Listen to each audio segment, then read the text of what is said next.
What's up, everybody? Clark here for the BOS Sports Blogcast. Here, celebrating the Hawks' 7th win in a row as they're now at 500 at home for the first time this season, 34-31 overall. Huge night in a balanced Hawks offensive attack here for the starting lineup. It's Nickeil Alexander-Walker. He had 29 points. Jalen Johnson, 27 points, 7 rebounds, 8 assists, 2 blocks, and a steal.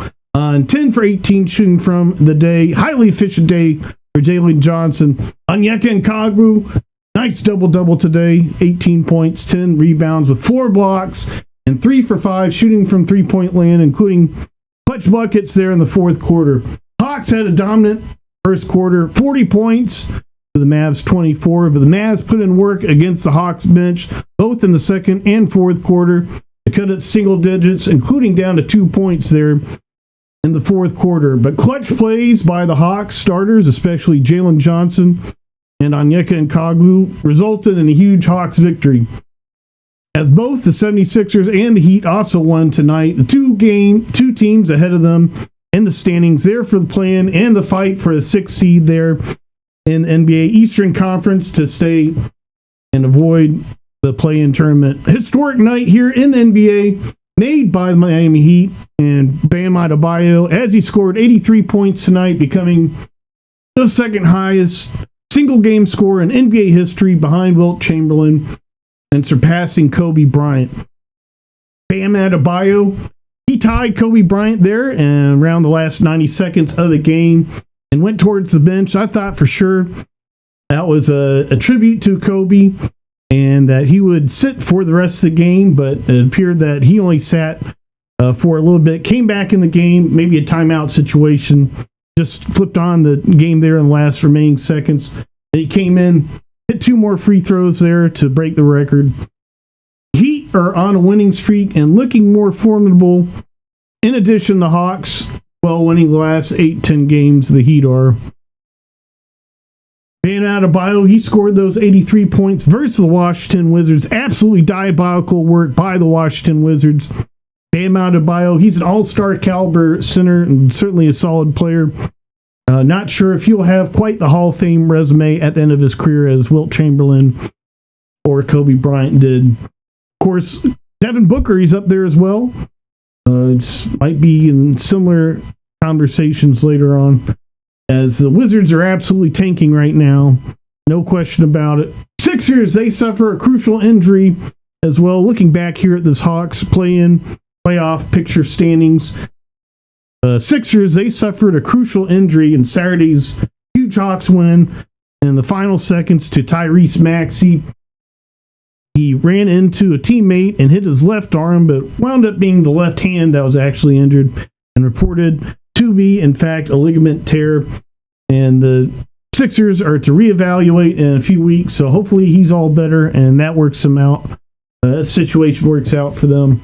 So Hornets, they cooled off there in that playoff picture situation.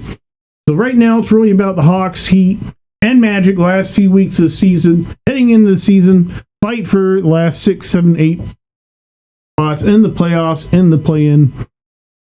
It's their spots to lose, really, with how these teams are playing right now. And with unfortunate injury to Tyrese Maxey as well. Joel Embiid, he's been out for them as well. VJ Edgecombe as well. We'll see if they return VJ Edgecombe and Embiid here soon.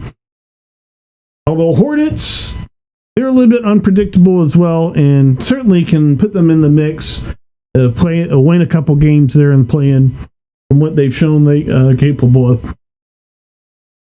Later on in this episode, more on the playoff picture, and we'll talk a little bit Atlanta Braves update as well. Hawks had controversy with their Magic City Monday promotion. Talk about all that and more in this episode. This is BOS Sports Blogcast.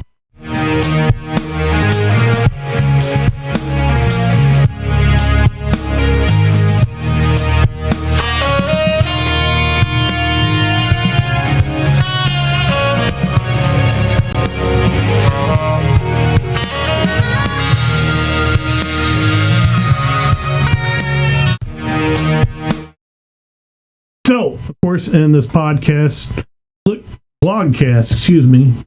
mislabeled my own show here. We look at 3 key stats whether or not a team wins a basketball game. That is field goal percentage, rebounding, turnovers. And tonight, it was a clean sweep for the Hawks as they outshot the Mavericks 51.6% to Mavericks 48.2%. Rebounds 46 to Mavericks 42. Turnovers 9. Hawks and Mavericks 14. Hawks did not play Christian Koloko, no Buddy Hield, no Caleb Houston, no Keaton Wallace. As well for the Mavericks, no Drake, no Dwight Powell, no Caleb Martin, no A.J. Johnson. As well for the Hawks, Jonathan Kuminga remains out. He's day-to-day with left knee. It's been inflammation, contusion lately last couple weeks. So we'll see what the injury report is for the Hawks' next game. So tonight, for mention, the Hawks, they got off to a hot start in the first quarter, 40-26. 40 points allowed there in the first quarter by the Dallas Mavericks.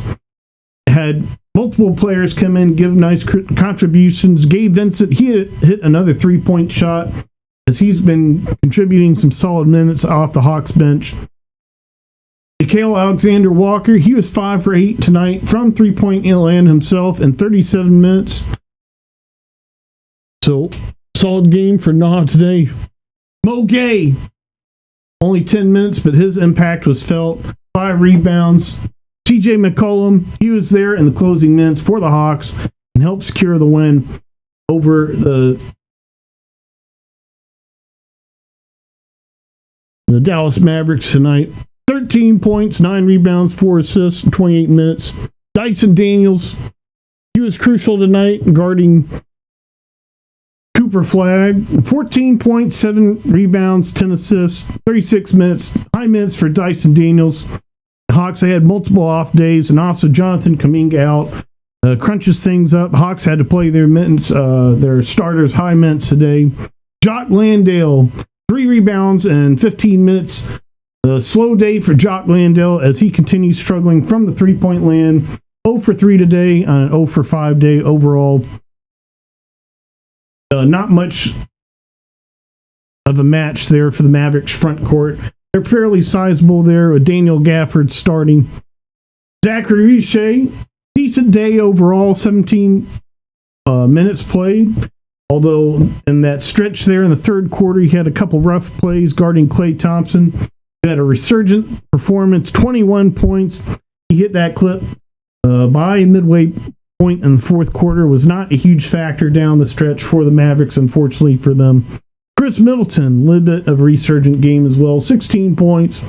Aforementioned Daniel Gafford, of course, there for that Mavericks front court. 14 points, 10 rebounds. Cooper Flagg, also a double-double there. Interesting, Mavericks going large with Cooper Flagg at point guard, point forward, if you will, with Cooper Flagg being taller and can play shooting guard and small forward as well. Shades of Jalen Rose, Pacers, of course, they had the point forward. Magic Johnson, point forward. We've been down that road before, BOS Sports Blogcast, chronologically, doing some history there on the point forwards in the history of NBA. So Mavericks, they had a nice day overall from 3-point land, 41%. The Hawks really cleaned up there in the paint and locked it down as they had 8 blocks on the day, 8 steals as well. As the Mavericks, they had turnover troubles today. The Hawks, they had a little bit of turnover troubles as well. Jalen Johnson, teams continue to attack him with the double team in transition. That led to a steal today for the Mavericks. Something for the Hawks to look out for and clean up for in their transition offensive sets. It'll help, of course, having Jonathan Kuminga back. We'll talk about that in a little bit here in this episode. So other notable performances tonight. Cade Cunningham, huge double-double with rebounds there for the Pistons. Large, that is, for a guard. 15 assists, excuse me. I thought I read rebounds there. He only had 3 rebounds, so quite a usual double-double there for a guard. Still monstrous night, 21 points, 15 rebounds, 15 assists. Oh, rough night. Campaign, 32 points, 10 assists for Philadelphia, as he's going to have to step up and play big minutes there for those Sixers. As they won tonight over the Memphis Grizzlies. Both the Sixers and the Heat won tonight. Teams, Hawks are in the mix for play-in and for a 6th seed, get out of the play-in. Campaign, huge minutes there for Memphis Grizzlies. Against the Memphis Grizzlies, they're going to need guys to step up. Memphis Grizzlies, they're likely tanking. NBA will take away a promotional night, but won't do anything about tanking.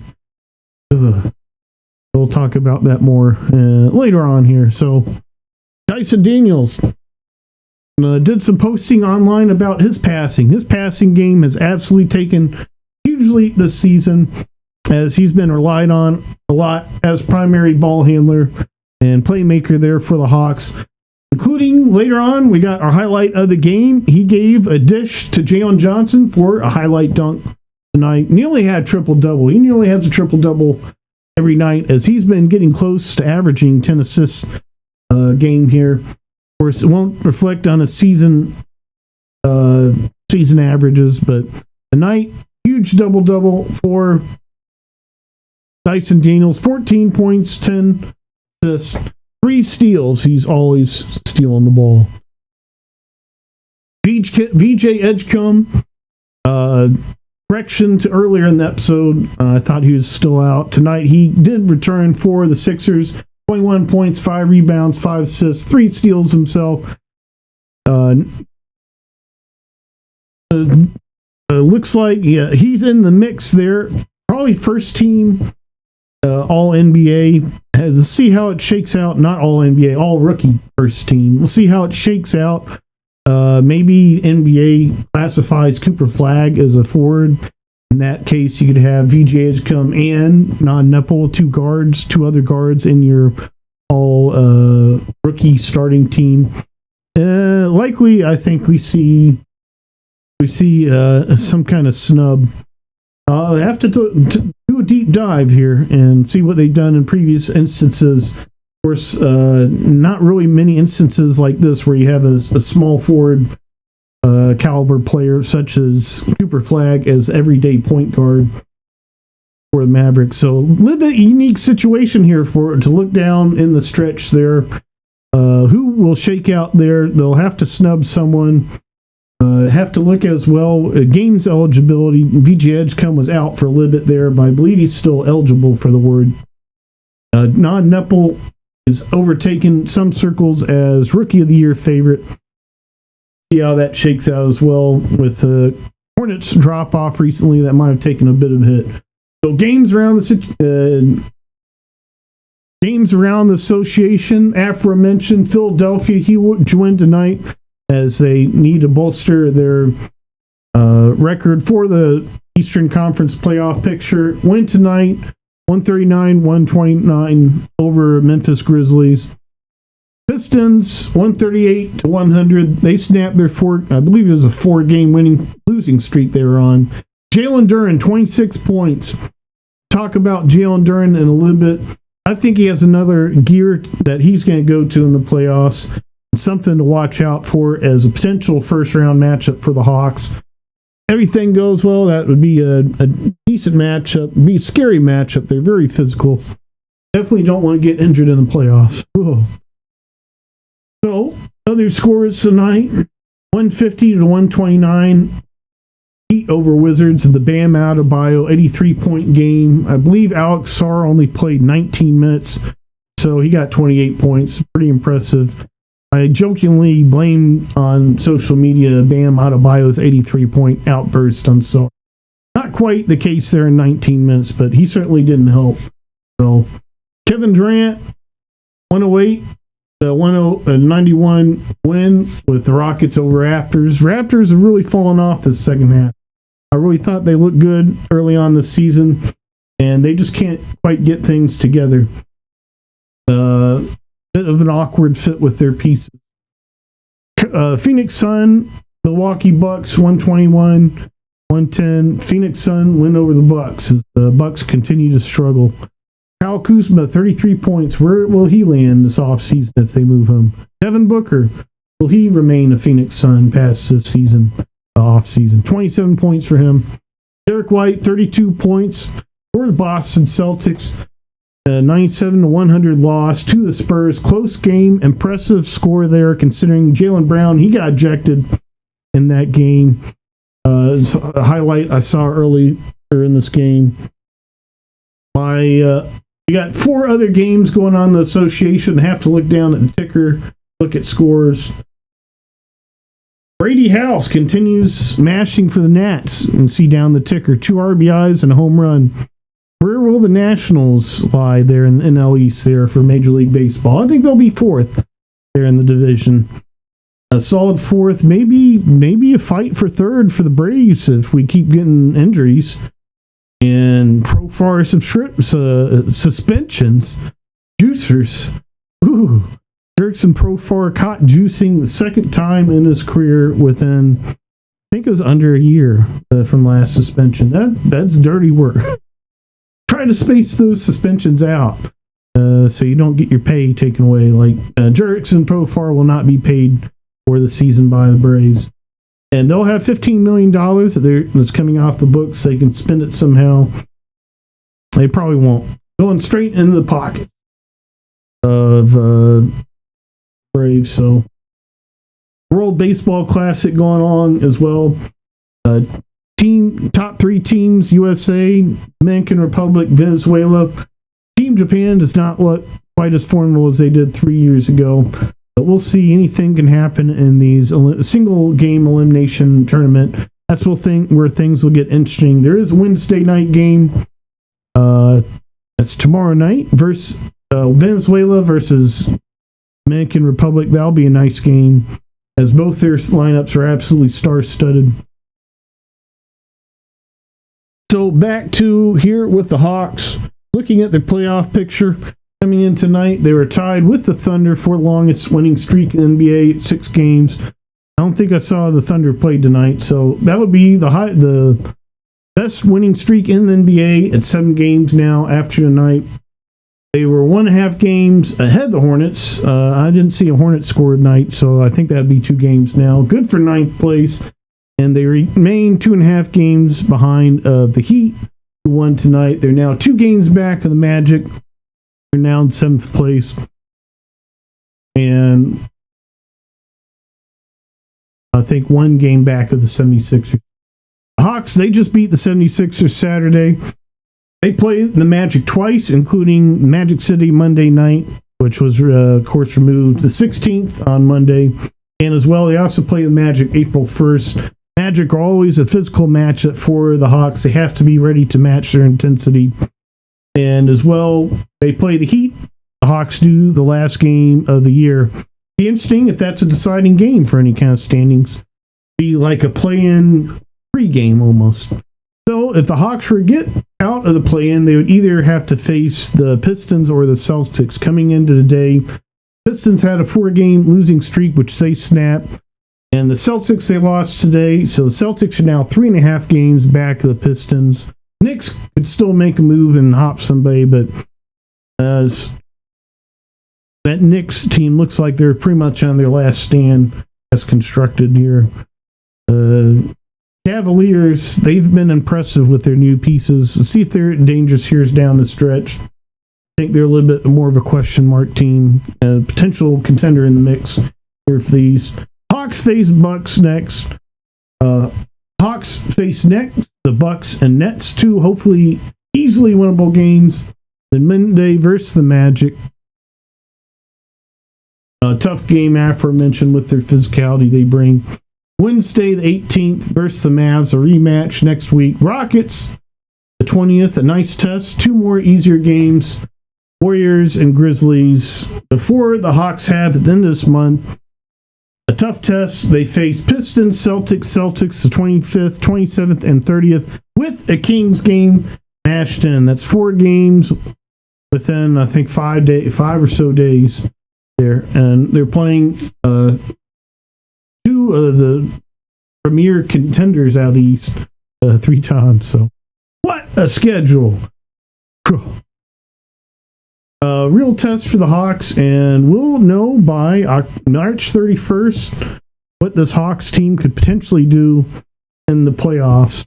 We haven't seen a ton of Hawks with Jonathan Kuminga yet, and the Hawks look like an entirely different team. Of course, they've been beating up on tanking style teams and teams out of contention, but still, it gives the Hawks 2 extremely athletic wingmen who can both handle the ball at high to elite levels, and as well drive at elite levels. We saw this pairing of Jalen Johnson and Jonathan Kuminga almost be uncontainable for opposing defenses within Quinn Snyder's 5-out motion offense sets.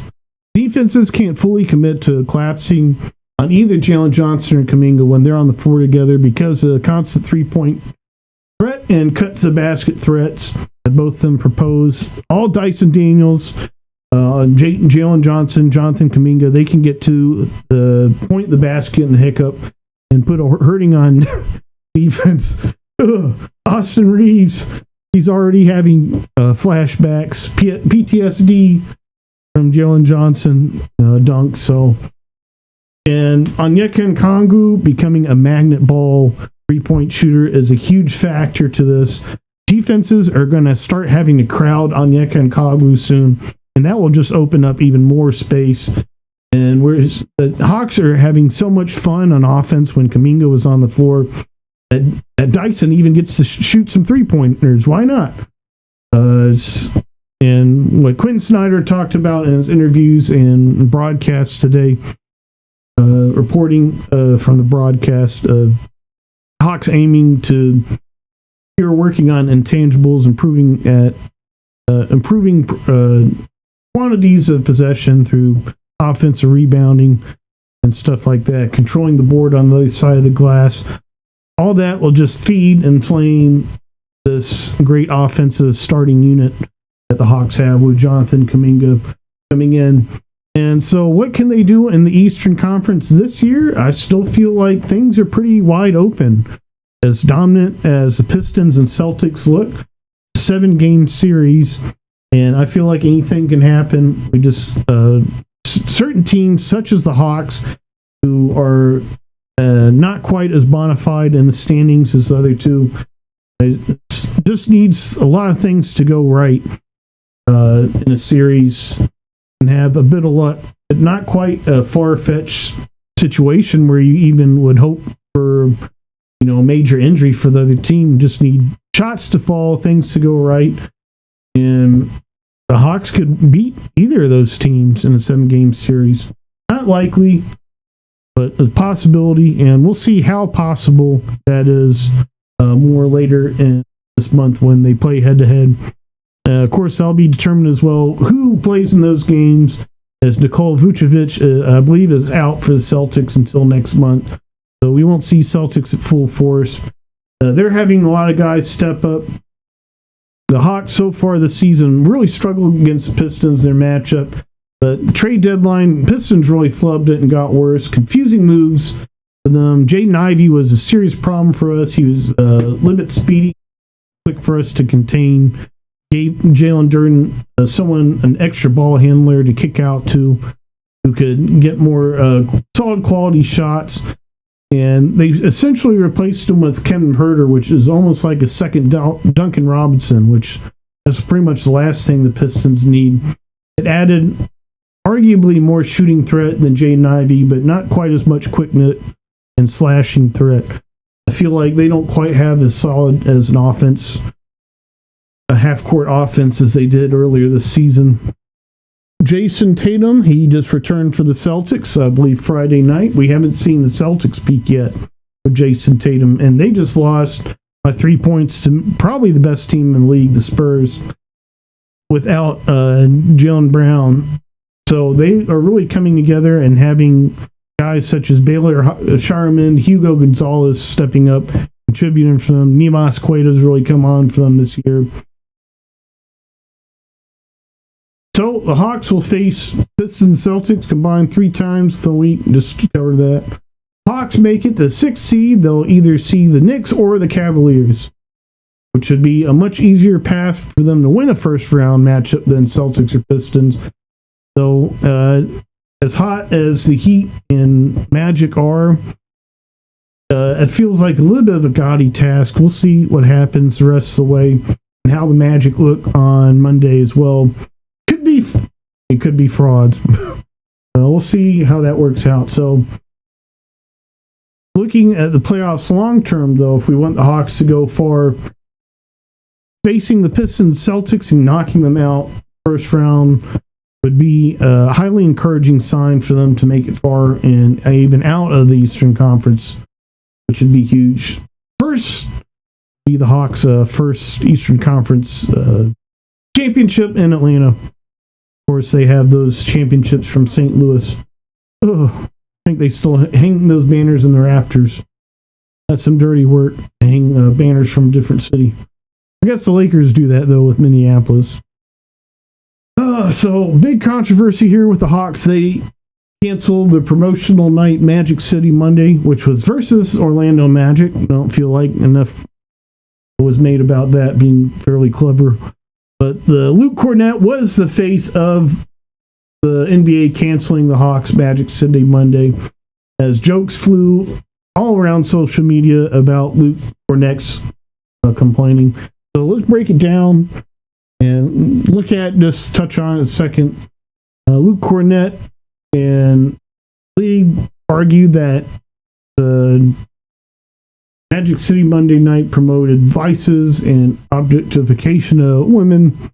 The promotional night was to sell merchandise and wings, flavors which the Magic City provided. Have a T.I. concert at halftime. There's not to be dancers from the Magic City Monday itself, which in layman's term is a strip club. Really, without the element of Magic City actually having the dancers at the game, I don't quite agree with the arguments. I think it not quite was promoting that essence of the business, but to me, it's less about avoiding those concerns, and I feel like there's underlying concerns of the league wanting to control financial promotions, more money flow from the league, as the NBA games have themselves had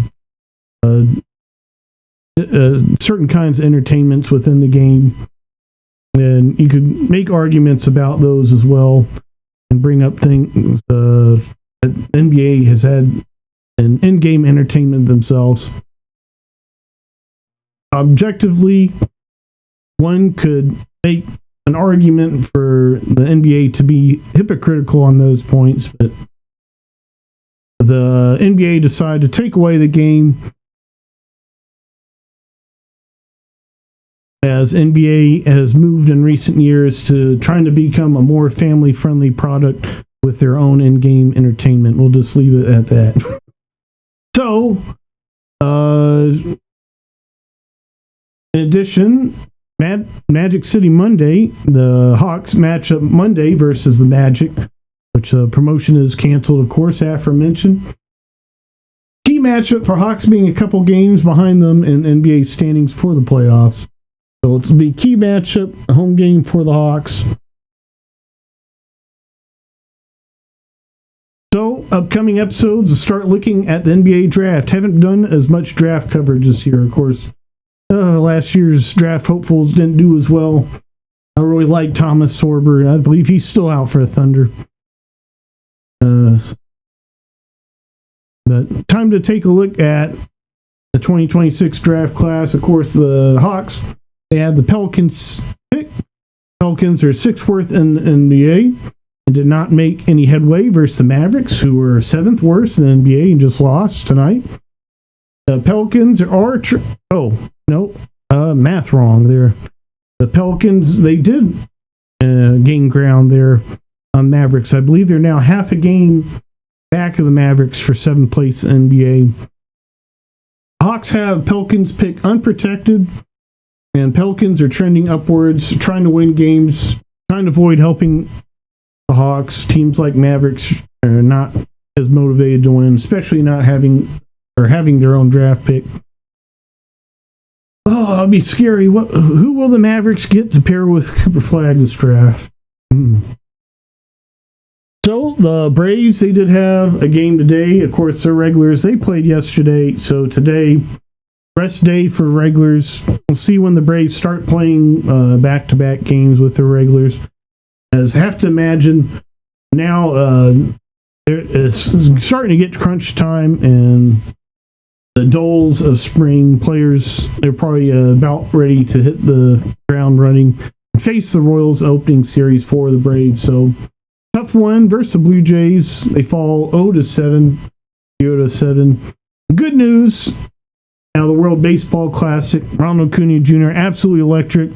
Multiple hit game last night for Venezuela. Plays again versus Dominican Republic tomorrow night, aforementioned. Braves, Ben Gamble and Kyle Farmer hits today again. John Gill, after that magical 2-run weekend, I believe it was the weekend before last, he's cooled off. Another hitless day and one at bat. Sandy Leon, he had that one home run versus Columbia, and that's his only hit this spring. 0 for 3 day. Struggles continue. J.R. Ritchie, prospect for Atlanta Braves. As we had other big news other than the Jerkson Profar suspension come out from the Braves, as Joey Wentz has a torn ACL and is out for the season. He was likely the Braves' 5th or 6th starter, depending on how you count guys, for an opening day. And now J.R. Ritchie as well, not looking quite as solid for the Braves as well. He's not on the 40-man roster. He's not been called up to the major leagues, not a part of the major league roster. So his contract hasn't been upgraded. He's not started to accrue service time for the Braves yet. And so they'll be motivated to keep his service time down, as they're hopeful for him to be impact starter. And this crop of prospects coming up around Major League Baseball, there is a chance for him to be within the top 22% performers and the starting pitcher position, even with the low 3 to high 2 ERA. Decent production from J.R. Ritchie in his first 2 years, and that could potentially make him Super 2 eligible. 1 year less. It gets him an arbitration quicker, and the Braves less control over J.R. Ritchie and his contract situation. They don't want that to happen. They don't want to lose service time, potential years for J.R. Ritchie in the future. So, in addition to wanting to be developed and having some things to work on for J.R. Ritchie in minor leagues, the Braves will be have multiple motivations to keep him down in the minor leagues there, not bring him up until ideally June, and keep his service time as low as possible, as well give him as much time to prepare there in AAA. Although with the Braves starting pitching depth and the news to Joey Wentz, the Braves' hand might be forced. To select Carlo Carrasco to opening day roster, and he's absolutely struggled this spring. The Braves are about one more injury away. So let's look. I think we have the opening day roster prediction. Mark Bowman, he dropped an article today, his opening day roster prediction, and he has Bryce Elder and Martin Perez, who's recently pitched for the Braves. I wasn't sure if he was good to go for the Braves, but they got him in, and so he's healthy and available, and an arm that they see better off suited than Carlos Carrasco. Bryce Elder, Grant Holmes, Reynaldo Lopez, Spencer Strider, Chris Sale. Mark Bowman still hopeful Braves go with a 6-man rotation. And if you look at the Braves' potential playoff starters, Sale, Strider, Reynaldo Lopez, you have to keep them healthy. So 6-man rotation would be really smart. Their workload and innings count low going in the first half of the season. As well, he has Joel Pompas. He just pitched for the first time this spring on Sunday. He signed the major league contract this fall. So it makes more sense to have Joel Pompus on the opening day roster and see how he shakes out, how he does. Give him a shot. A little bit expensive shot there for the Braves. We criticize them for them being cheap. But if Joel Pompus doesn't perform for the Braves, they could DFA him and bring in another option such as Dylan Dodd, who I had on my opening day roster. He's been an up and down for the Braves. Haven't quite seen that 96 per hour sinker that we saw that first time. He was really juiced up for spring training outing. So position player wise, got Ben Gamel and Kyle Farmer on there. Jorge Mateo, probably the first candidate to get DFA'd when Ha-Seong Kim returns. Jonah Heim, he's really struggled at the plate for the Braves. Be interesting if Sean Murphy goes on the 60-day IL at any point. I believe he's not at this point. Such as our other starting pitchers, Waldrop and Schwellenbach. That was a real kick to the Braves' hopes. They still have not announced either of them undergoing surgery or being out for the entire season. So still hope for them to return. At this point, the Braves, they're really hurting from last few off seasons decisions not to spend. Of course, we saw a whole crop of pitchers last two off seasons not really work out. Two of them to the Diamondbacks and Erod and Corbin Burns for the D-backs. They've both been unhealthy. And I believe Erod's come back and been ineffective for them, but Max Fried is the one who got away. Of course, World Series legends with the Braves. Braves would not spend that kind of contract amount that the Yankees did, north of $200 million. And he's been productive for them. Big reason why the Yankees won the AL East last season. Max Fried was a big reason why the Braves used to win the NL East.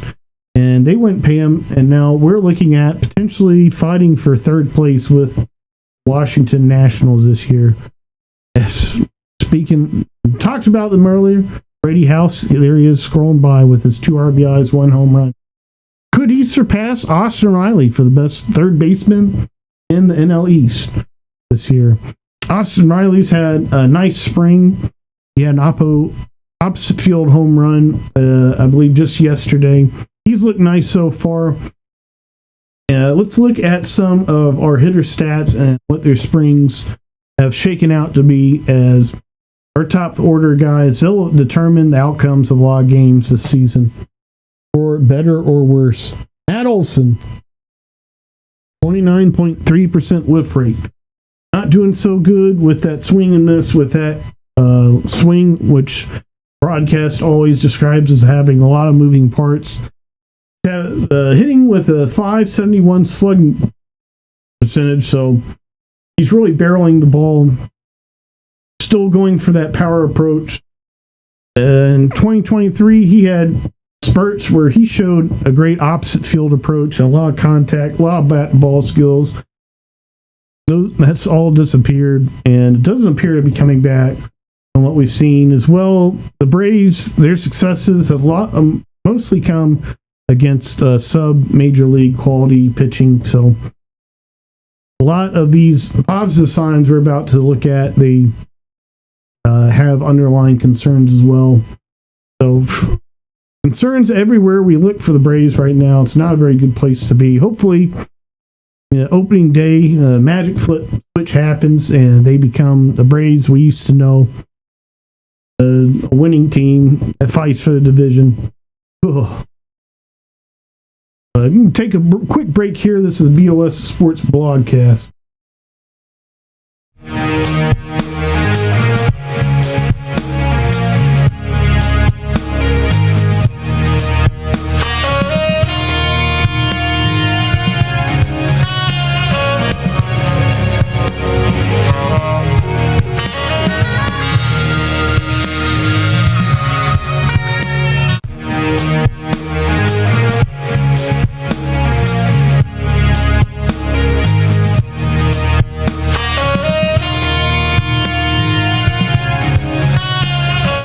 So aforementioned Austin Riley, he's had a nice spring so far in 20 at-bats, 400 average, 850 slugging percentage. 1.308 OPS. 12 Ks. Also a high whiff rate concerning for Austin Riley. 29.5%. A lot of swing and miss still in there for Austin Riley. They've mostly faced aforementioned sub-major league pitching. Dylan Cease, he pitched today for the Blue Jays. Really would have liked the Braves gone back-to-back today. See all-star caliber, all-star potential Dylan Cease in an up year. Of course, he struggled last couple seasons. Signed with the Blue Jays. Lofty amount. The Braves, they could have used a pitcher like that right now. We'll see how that works out for the Blue Jays this season. Drake Baldwin, he appears to be avoiding his sophomore slump, and I'm happy about how his bat looks. I'm not at all concerned about him. Right now, he appears to be displaying just a high level of bat-to-ball skills, and we're seeing that translate in a 300 average, 600 slugging percentage, 900 OPS. As well with a low whiff rate for Drake Baldwin, a 20.8%. Mauricio Dubon, being a whiff rate liker myself, he has a very low one, 17.6%. Key addition here for the Braves, key depth here with all the problems, Jerks and Profar. Juice, Hassan Kim, making a snowman or something on the ice. Mauricio Dubon, he's come in, had a nice spring so far. 368 average, 526 slugging percentage, 955. The Braves have tried him at leadoff a couple times. Michael Harris, he's had a nice spring. He's cut down on his chase and whiff rate as well, having 18.8% whiff rate, staying within the zone. Something talked about here in BOS Sports Blogcast. He had a game earlier where he wasn't quite as in the zone. Right now, he's been swinging in the zone, translating to a nice batting average, 389 batting average, 500 slugging percentage, 976. Can Michael Harris finally break out and be all-star quality bat for the Braves that we've always hoped him to be? Interesting storyline for us to follow going in this season. The Braves, they've sent Juan Carlos Lara to AAA. Austin Pope, a step further down. Jim Jarvis, Alex Odis, second-round pick from last year. Roldy Munoz, who could play part in the Braves bullpen this year. Garrett Bauman as well. He got a quick look. Aforementioned, something that Spencer Strider, Spencer Schwellenbach, they didn't get spring training look. Garrett Bauman, if he puts in work there in minor leagues, he could potentially have a rise up and make impact at the major league level here in the next couple months for the Braves. Owen Murphy to minor league camp as well. Murphy really struggled. We'll see how his minor leagues go. Potentially still play a role for the Braves here in the season. Hunter Stratton, he really struggled for the Braves. He's in minor league camp. Braves sent Nacho Alvarez to minor league camp, although he's in the World Baseball Classic for Team Mexico, so that was not much of a major move. Would like to maybe see a little bit more Nacho Alvarez, hoping for him to eventually be a nice utility man for the Braves, play multiple positions. We'll see how the depth shakes out as well. Ben Gamble, Kyle Farmer, either of them get cut. Nacho Alvarez likely be depth replacement for them. So, good news. Top 3, top 4 rotation, they've all looked solid. Chris Sale, Reynaldo Lopez, Grant Holmes, all look solid, all look to be, even with Grant Holmes' UCL concerns. Hearing the broadcast talk about Grant Holmes' UCL and pitching on it feels like baseball twilight zone. Not fun for worrisome fans. But he's been solid this spring. 0 ERA, even I believe he got the bases loaded the other day. Someone got him out of a jam. Reynaldo Lopez, 1 ERA. Chris Sale, 4.7 ERA, but not much to be worried about. I think he'll be solid spring. Just keep him healthy. Carlos Carrasco, 12.79 ERA. Absolutely diabolical. Braves will not be able to release him. They'll have to stash him in AAA. Keep paying him, and maybe even use him for a start this season. maybe for multiple starts if someone else gets injured this spring. Hopefully that does not happen, but it's not an impossibility. Spencer Strider. I believe both Spencer Strider and Grant Holmes have had a 0% whiff rate on their fastballs this spring, which is absolute tough sign. Grant Holmes, he's got out of it at times. So retract that a little bit. I'd say the top two of the Braves rotation has looked solid so far. And really, if you want to worry about Reynaldo Lopez's reduced velo, then you're just left with Chris Sale. A lot of worries here with this Braves rotation. Although I'm fairly positive that these top four guys will be solid enough for the Braves to tread water here early on.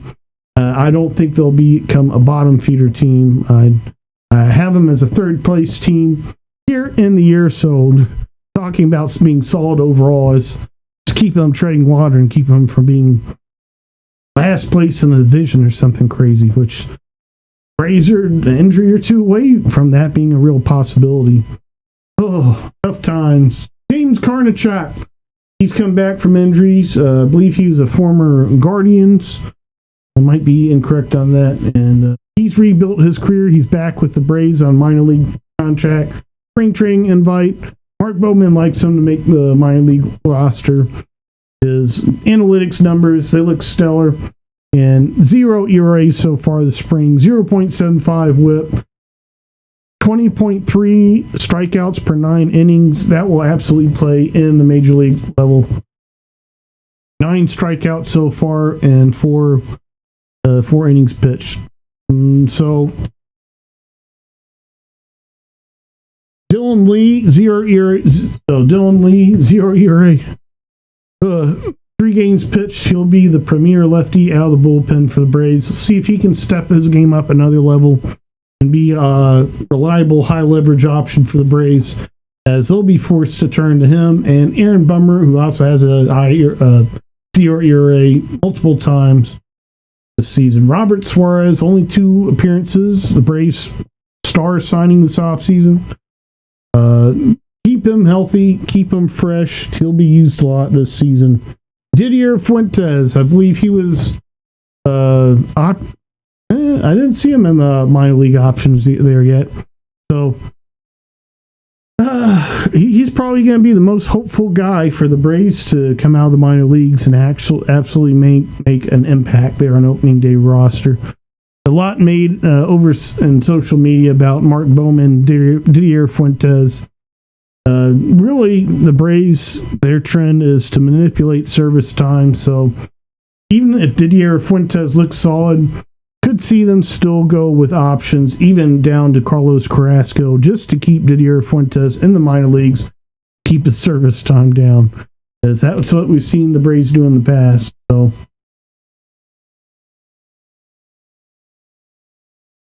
very odd spring here. Gonna zip pie the offensive stats here. About to wrap up today's episode. Been a very odd spring. A lot of players out with the World Baseball Classic. What we've been looking for with the Braves all along is things that we want to see them improve in, such as situational hitting, runners in scoring position. They still really struggled at that, with exceptions at times, mostly off of sub-major league pitchers. So the Braves as well just haven't given their guys a whole bunch of chances versus the major league guys. Every time major league guy, we always see the Braves B squad, such as Stay versus Dylan Cease. So we'll see if that changes last couple weeks or so. Opening day is just a couple weeks away, so not much time left. I think with the World Baseball Classic, we're not going to get a real clear feel for teams in depth this spring as we potentially did previous years. 2023, the Braves, they really mashed that spring training. It translated into a great season. We saw a lot of great underlying things to be hopeful for in that spring training, such as situational hitting, huge first innings, and things like that. We've had some good first innings this year, too, but against some pitchers that we might never hear about again. this is then the BOS Sports Blogcast. Be sure to listen to previous episodes of BOS Sports Blogcast.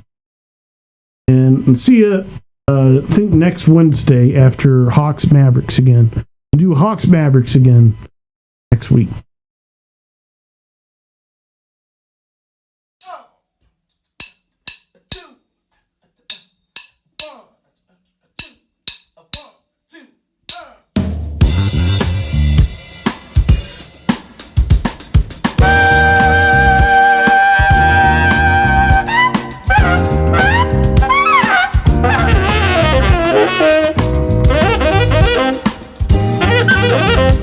Bye.